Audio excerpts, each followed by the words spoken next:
Parliament का मुश्तरका इजलास 18 minute बाद ही खत्म। ऑपोजिशन का शोर शराबा, पीके एक्ट नामंजूर के नारे, तहरीक इंसाफ के अरकान प्ले कार्ड उठाए ऐवान में पहुंचे। 2 हुकूमती और 2 निजी अरकान के बिल्स की मंजूरी। वफाकी वजारत तालीम से मुतालिका तमाम बिल्स मौखर। कानून साजी के दौरान भी ऑपोजिशन का एहतजाज जारी रहा।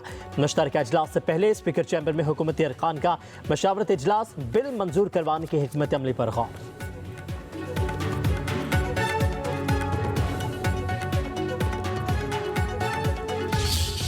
साहब ने बिल्कुल हॉल्ट किए मुज़ाकरात। हमने उनको पहले भी कहा था, बड़ा टाइम हो गया था, एक टाइम फ्रेम होना चाहिए। हम तो बड़े खुले दिल के साथ बैठे थे, एक नेक नियति के साथ बैठे थे, डिस्पाइट ऑल रिजर्वेशन बैठे थे, और हमने इनके लिए मुज़ाकरात के हद तक सिर्फ 2 मुतालिबात रखे थे। उस पर भी अमल दरामद कराना था और एक टाइम फ्रेम भी दिया था। और कमीशन के अनाउंसमेंट के लिए एटलीस्ट 7 दिन भी बहुत ज़्यादा है, वो खान साहब ने दिए थे। 7 दिन में भी प्रोग्रेस अगर आप शो नहीं करते, अभी किस चीज़ ने रोका है? हम वो मुज़ाकरात हमने कह भी दिया कि हॉल्ट के, चलो ये तो कह देना कमीशन बनने जा रहा है। तहरीक इंसाफ का मुज़ाकरात में वापसी का India. Chairman Tehreek Insaf barrister Gauhar का कहना है कि अपने फैसले पर दोबारा गौर कर लेते हैं। हुकूमत संजीदा है तो कमीशन बनाने का ऐलान तो करे। कौमी असम्बली में एहतजाज अपोजिशन का हक है। दुनिया भर में हर अपोजिशन एहतजाज करती है। भारत में क्या लोकसभा में एहतजाज नहीं होता? जब हुक्मरान अपोजिशन में थे तो क्या एहतजाज नहीं करते थे?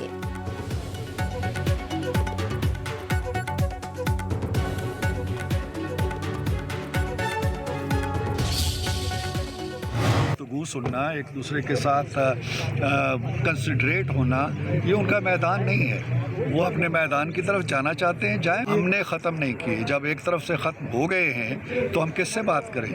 हम उस कमरे में बैठ के दीवारों से बात करें। हुकूमती कमेटी के तर्जुमान इरफान सदीकी का तहरीक इंसाफ को फैसले पर नजरसानी करने का मशवरा। कहते हैं 28 जनवरी को आए, बैठें और हमारी बात सुने। हमने मुज़ाकरात ख़त्म नहीं किए। जब एक तरफ से मुज़ाकरात ख़त्म हो गए तो हम किससे बात करें? हम उस कमरे में बैठ कर दीवारों से बात करें।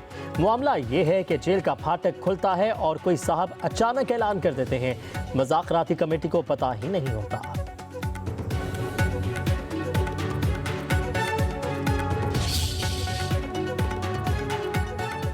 जुडिशल कमीशन का कुछ होना होता तो हो चुका होता। इतनी देर से कह रहा था कि मुज़ाकरात कामयाब नहीं होंगे। वज़ीर दिफ़ा ख्वाजा आसिफ की मीडिया से गुफ्तगू। कहते हैं जुडिशल कमीशन ने क्या तहकीकात करनी है। वज़ीर आला खैबर पख्तूनख्वा ने खुद कहा कि हमारे लोग गुमराह हो गए थे। मुज़ाकराती अमल रुकने के बाद भी बिजनेस ऑफ हाउस और सियासत जारी रहेगी।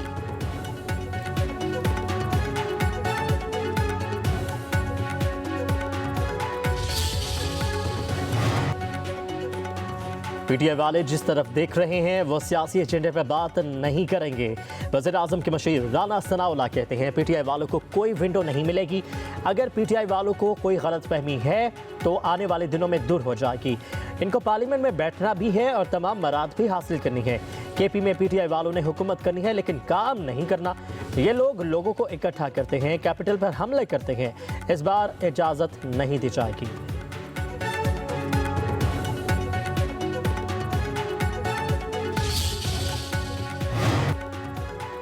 तहरीक इंसाफ ने उजलत से काम किया, थोड़ी जल्दबाजी दिखाई। ऐसा जायज़ बहाना ही ढूंढ लेते कि लगता कि उनके साथ ज़्यादती हुई है।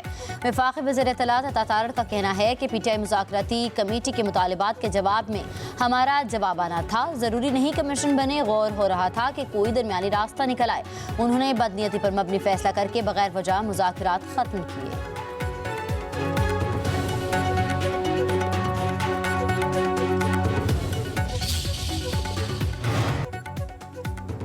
तहरीक इंसाफ के रहनुमा असद कैसर और मौलाना फजलुर रहमान में टेलीफोनिक राबता। मुल्क की सियासी सूरत हाल पर तबादला ख्याल। दोनों जमातों के कायदीन की अगले हफ्ते मुलाकात तय पा गई।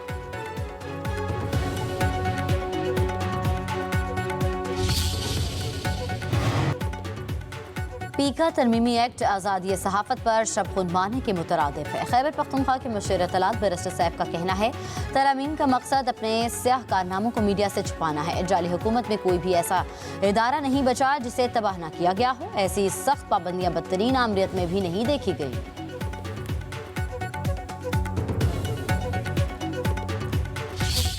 तो हुकूमत को तकलीफ दे रही है वो उसको कहेंगे वो फेक है, और जो हुकूमत को तकलीफ नहीं दे रही है या हुकूमत या रिलेटेड जो भी अदारे हैं उनको तकलीफ दे तो वो फेक करके, और किसी को भी जब तक वो कहे कि ये फेक नहीं थी तो उस वक्त तक वो मुसीबत बनाए रखेंगे, फिर अपने आप को इनोसेंट साबित करना पड़ेगा। हुकूमत को जो खबर तकलीफ देगी वो फेक न्यूज़ होगी, जो खबर हुकूमत के हक में जाएगी वो फेक नहीं होगी। सेनेटर कामरान मुर्तज़ा कहते हैं पहले की हुकूमतें भी ऐसा करती रही हैं, ये हुकूमत भी ज़्यादती कर रही है। जमशेद दस्ती बोले हुकूमत ने रात के अंधेरे में मुश्तरका इजलास का एजेंडा जारी किया, काली हुकूमत अपने काले कवानीन के जरिए अपनी स्याहकारियाँ कर रही है।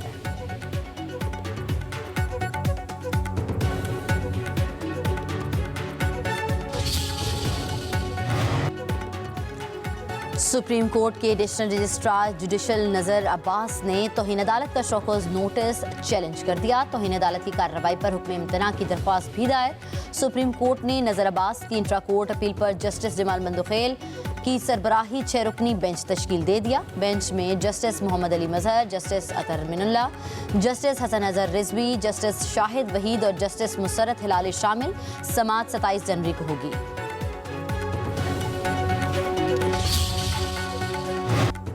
बलूचिस्तान में दहशतगर्दी का घिनौना खेल खेला जा रहा है। दहशतगर्द तंजीमों ने नौजवानों को आग में झोंका। दहशतगर्दों के हैंडलर्स अमन अमान के दुश्मन हैं। बलूचिस्तान के वजीर ज़हूर बुलैदी की न्यूज़ कॉन्फ्रेंस, कहा पहाड़ों पर बैठे गुमराह अफराद के लिए रास्ता खुला है। हुकूमत हथियार डालने वालों का खैर मकदम करती है। दहशतगर्दों को छोड़कर कमांडर नजीबुल्लाह साथियों समेत कौमी धारे में शामिल। दहशतगर्द कमांडर नजीबुल्लाह का कहना है दहशतगर्दों के बच्चे बैरून मुल्क तालीम हासिल करते हैं, हमें नज़रअंदाज कर दिया जाता है। हैंडलर्स के अज़ाइम देखकर मेरी आंखों पर पट्टी बंदी जो थी वो खुल गई। दहशतगर्द अब्दुल रशीद ने कहा कि दहशतगर्द तंजीमों का असल रूप पहचान चुका हूँ।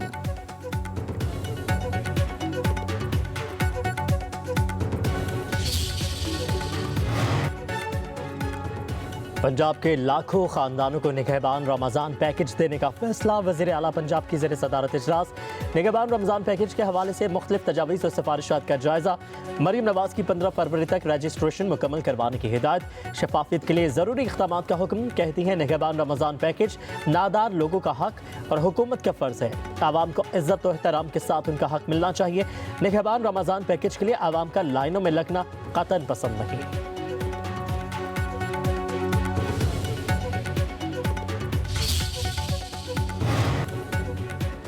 वफाकी वज़ीर दाखिला के एजाज़ में अमरीका के अरकान कांग्रेस का इशाया। मोहसिन नकवी और अरकान कांग्रेस के दरमियान बाहमी दिलचस्पी के अमूर और पाक अमरीका दो तरफ़ा ताल्लुकात पर तबादला ख्याल। पाकिस्तान की मईशत और IMF के प्रोग्राम के हवाले से बातचीत। पाक अमरीका ताल्लुकात को फ़रोग़ देने के लिए बाहमी राबते बढ़ाने की ज़रूरत पर जोर। वज़ीर दाखिला मोहसिन नकवी के अरकान कांग्रेस को पाकिस्तान के दौरे की दावत। मोहसिन नकवी का कहना है कि पाकिस्तानी कम्यूनिटी अमरीका में मुख्तलिफ शोबों में नुमाया किरदार अदा कर रही है।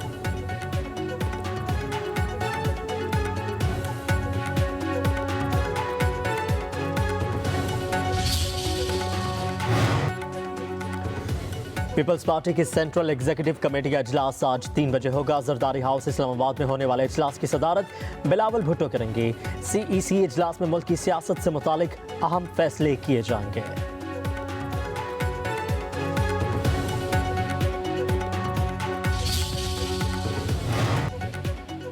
ज़ेर ज़मीन पानी सतह कम हो रहा है। अगर इस साल भी बर्फबारी नहीं हुई तो ये अलार्मिंग सूरत हाल है।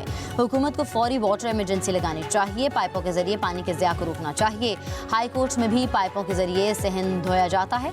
लाहौर हाई कोर्ट के जस्टिस शाहिद करीम की स्मोक और माहौलियाती आलूगी के केस की समाअत के दौरान रिमार्क्स, कहा PDMA ने कुछ नहीं करना तो बंद कर दें। बड़े स्कूल्स को टारगेट करें, HSN से शुरू करें। उन्हें बताएं कि 50% बच्चे बसों पर स्कूल आएंगे।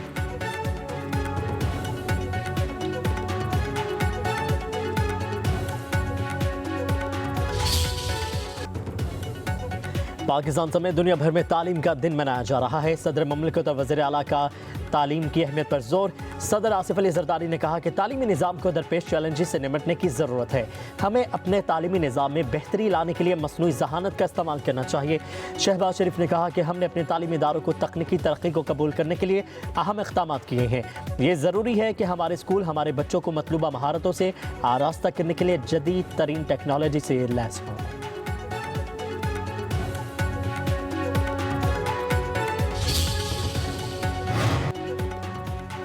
मुल्क के बेशतर इलाकों में मौसम खुश्क और सर्द, लाहौर का मतलब बिल्कुल साफ, बारिश का कोई इम्कान नहीं। कराची में सर्द हवाओं का राज।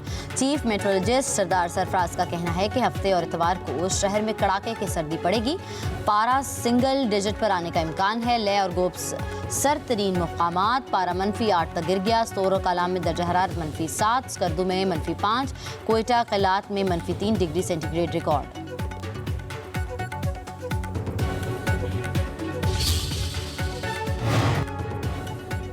अमेरिकी सदर डोनाल्ड ट्रंप को पहला झटका। पैदाइशी हक शहरियत खत्म करने का एग्जीक्यूटिव ऑर्डर आर्जी तौर पर मुअत्तल। ऑर्डर को यकसर गैर आईनी करार दे दिया गया। सीटल के वफाकी जज ने 25 मिनट की समाअत के बाद एग्जीक्यूटिव ऑर्डर को रोक दिया। रिमार्क्स दिए, ये इक़दाम मेरे दिमाग को हिला कर रख देता है। आइन में 14वीं तरमीम की एक तवील तशरीह के तहत अमेरिका के अंदर पैदा होने वाले तकरीबन हर शख्स को खुद ब खुद शहरियत दे दी जाती है। अमेरिका में वफाकी अदालत रियासतों के कानूनी चैलेंज पर गौर करती है। मौजूदा केस अमेरिकी सुप्रीम कोर्ट के सामने खत्म हो सकता है।